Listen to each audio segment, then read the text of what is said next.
মানুষ কত রকমের হয়, যে একজনের ভালো খাওয়া, ভালো পড়া, ভালো পোশাক পরিচ্ছে দেখতে পারে না, হিংসা করে।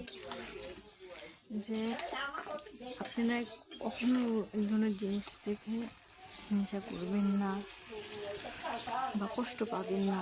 আল্লাহ যাক যেভাবে দিয়ে রাখছে ওটুকু নিয়ে সন্তুষ্ট থাকবেন। এতে করে আপনার সংসারে শান্তিও আসবে, আল্লাহ আপনাকে অনেক ভালোবাসবে। অনেকেই আছে যে অন্যের সুখ শান্তি দেখে সহ্য করতে পারে না। আপনি এরকম কখনোই করবেন না। অন্যের সুখ দেখে আরও খুশি হবেন।